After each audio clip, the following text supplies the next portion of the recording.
চাঁপাইনবাবগঞ্জ জেলা শহরের প্রাণকেন্দ্রে অবস্থিত প্রধান স্টেডিয়াম অরক্ষিত পরিবেশেই চলছে বিভিন্ন আয়োজন। মাঠের মধ্যে স্টেজ নির্মাণ করে পৌরসভার উদ্যোগে অনুষ্ঠান পরিচালনা করা হচ্ছে, অথচ চারপাশে জমে আছে ময়লার স্তূপ। গ্যালারিতে বসে থাকা শিক্ষার্থীদের জন্য নেই ন্যূনতম পরিষ্কার পরিচ্ছন্নতার ব্যবস্থা। মাহমুদুল হাসান তুষারের তথ্য ও ছবিতে বিস্তারিত। চাঁপাইনবাবগঞ্জ শহরের প্রাণকেন্দ্রে সেই পুরাতন স্টেডিয়ামটি আজও দাঁড়িয়ে আছে ১৯৬০ সালের স্মৃতিবুকে নিয়ে। জাতীয় ক্রীড়া পরিষদের অধিভুক্ত এই মাঠ একসময় জেলা ক্রীড়া সংস্থার তত্ত্বাবধানে জীবন্ত ছিল। জাতীয় দিবসের উৎসব, ক্রীড়া প্রতিযোগিতার উন্মাদনা আর গুরুত্বপূর্ণ আয়োজনের কেন্দ্রবিন্দু হয়ে উঠত এই স্থান। কিন্তু নতুন স্টেডিয়াম নির্মাণের পর থেকেই ধীরে ধীরে হারিয়ে গেছে তার পুরনো জৌলস। আজ তার কার্যক্রম প্রায় স্থবির। খেলোয়াড়দের চোখে এই মাঠ এখন এক অবহেলিত প্রেমিকের মতো। দীর্ঘদিন ধরেই কোনো প্রয়োজনীয় সংস্কার হয়নি, নিয়মিত রক্ষণাবেক্ষণের ছোঁয়া লাগেনি তার গায়ে। মেলা আর বিভিন্ন অনুষ্ঠানের নামে মাঠের বুক চিরে দাঁড়িয়েছে প্যান্ডেল। সবুজ ঘাসের পরিবর্তে এখন সেখানে খানাখন্দের রাজত্ব। গ্যালারিতে বসার উপযুক্ত জায়গা নেই, সর্বত্র ছড়িয়ে আছে ময়লা, আবর্জনা আর অবাধ্য আগাছা। সন্ধে নামলেই স্টেডিয়াম এলাকা পরিণত হয় মাদক সেবীদের অভয়ারণ্যে। বিশ্রামাগারগুলো পরিণত হয়েছে পশু পাখির আবাসস্থলে। মাঠে যে স্লোট এটা খুব খারাপ, মানে দৌড়াতে গেলে আঘাত পায়। এখানে অনেক জায়গা বাস পুঁতে রাখে। স্টেডিয়ামটা বেহাল দশায় পড়ে থাকে। এই স্টেডিয়ামের পরিচর্যা হয় না, যেমন একটা উইকেটের পরিচর্যা হয় না। খালগোবা আমরা দেখতে পেলে কোনোরকমভাবে মাটি নেয় না, ওটা পূরণ করি।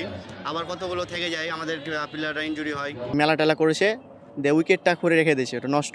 আর এটাতে আছে, এটা উইকেট ভালো হলো, গ্রাউন্ড ভালো না। উইকেটের অবস্থা ভালো না, প্র্যাকটিস করতে পারতাম কিন্তু মানে ম্যাচ খেলাটা আমাদের সম্ভব হচ্ছিল না। স্টেডিয়ামটির বেহাল দশায় বাধ্য হয়ে খেলোয়াড়রা বেছে নিচ্ছেন বিভিন্ন স্কুল কলেজের মাঠ। সেখানেও নেই পর্যাপ্ত সুযোগ সুবিধা। একদিকে মাঠ নাই স্কুলগুলোতে, অন্যদিকে হচ্ছে যে একদম যে মাঠগুলো আছে সে মাঠগুলোকে অরক্ষিত রেখেছে প্রশাসনের পক্ষ থেকে। এ ধরনের খেলার মাঠে কোনো মেলা বা কোনো ধরনের আয়োজন না করে ভালো। টুর্নামেন্ট আয়োজিত হয়েছে, অথচ গ্যালারিতে আপনি যান, গ্যালারিতে যেয়ে দেখবেন যে আগাছাই ভর্তি। মাঠের সংস্কার কাজ চলমান বলে দাবি করছেন চাঁপাইনবাবগঞ্জ জেলার ক্রীড়া কর্মকর্তা আবু জাফর মাহমুদুজ্জামান। খুব শিগগিরই এই মাঠে আবারও খেলার সুর ফিরবে বলেও জানান তিনি। ইতিমধ্যে প্র্যাকটিস চলে আমাদের, আরও মাঠটা আমাদের যেন খেলার উপযোগী হয় সেই চেষ্টা আমাদের অব্যাহত আছে। চাহিদাপত্র দেওয়া আছে নতুন স্টেডিয়াম, পুরাতন স্টেডিয়াম, গ্যালারি সংস্কারের জন্য। সেখান থেকে যদি বরাদ্দ আসে ইনশাল্লাহ আমরা সংস্কার কাজ হবে। এক সময়ের উজ্জ্বল তারকা আজ যেন এক নীরব কবিতার মতো দাঁড়িয়ে আছে। তার প্রাণ ফিরিয়ে আনার অপেক্ষায় রয়েছে চাঁপাইনবাবগঞ্জের ক্রীড়াপ্রেমী হৃদয়গুলো। আর সংশ্লিষ্ট কর্তৃপক্ষের হস্তক্ষেপ ছাড়া এই অবহেলিত মাঠের পুনর্জন্ম অসম্ভব। তৌহিদুল ইসলাম, স্টার নিউজ। চাঁপাইনবাবগঞ্জের ক্রীড়াঙ্গন নিয়ে বিস্তারিত জানাতে চাই আমাদের সঙ্গে যুক্ত আছেন চাঁপাইনবাবগঞ্জ জেলা ক্রীড়া সংস্থার ক্রিকেট কোচ মোহাম্মদ ফানিসুর রহমান। ফানিসুর রহমান, নিশ্চয়ই আমাকে শুনতে পাচ্ছেন। আপনাকে স্বাগত স্টার প্লেতে। আমরা দেখছিলাম একটা প্রতিবেদন, স্টেডিয়ামটি পুরনো যে স্টেডিয়াম রয়েছে সেটির বেহাল দশা, সেখানে খেলাধুলা করার মতো বর্তমানে অবস্থা নেই। আপনি তো জেলা ক্রীড়া সংস্থার ক্রিকেট কোচ, তো আপনাদের পক্ষ থেকে আসলে এই মাঠটা পুনরুদ্ধারের কি পদক্ষেপ নেওয়া হয়েছে? পর্যন্ত আসলে কোনো পদক্ষেপ নেওয়া হয়নি। আমরা চাই, আমাদের চাঁপাইনবাবগঞ্জে ২টি স্টেডিয়াম আছে। ২টি স্টেডিয়ামের মধ্যে বিসিবির প্রতি বছরই কিন্তু ক্রিকেট খেলা হয়। ফুটবল, ফার্স্ট ডিভিশন 14, 16, 18 এই সমস্ত খেলাগুলোর জন্য আমরা সাধারণত সারা বছরই দেখা যাচ্ছে যে এই বিসিবির খেলার জন্য একটা মাঠ ব্যস্ত থাকে। তো আমরা যে প্র্যাকটিস গুলো করি হয়তোবা, তো এই প্র্যাকটিসের জন্য যে মাঠটা দরকার, আমাদের এই যে মাঠটা এক বছর থেকে, প্রায় ১ বছর থেকে কিন্তু বেহাল দশায় পড়ে আছে। তা আমরা এর প্রতিকার চাই এবং খুব দ্রুত গতিতে যেন আমরা ওই মাঠে প্র্যাকটিস করতে পারি। এজন্য প্রশাসনের দৃষ্টি আকর্ষণ করছি। সবচাইতে বড় কথা হচ্ছে যে বাংলাদেশের যে সমস্ত জেলা ক্রীড়া সংস্থাগুলো আছে, এই জেলা ক্রীড়া সংস্থার কাছে গুলা কিন্তু আসলে নির্বাচিত কোনো কমিটি নেই। নির্বাচিত যদি কমিটিগুলো থাকে তাহলে হয়তোবা এই মাঠগুলো বেহাল দশা হয়ে পড়ে থাকে না। তা আমি প্রশাসনের কাছে দৃষ্টি আকর্ষণ করছি, যত দ্রুত সম্ভব এই সমস্ত মাঠগুলো যেন আমাদেরকে প্র্যাকটিসের উপযুক্ত করে দেওয়া হয়।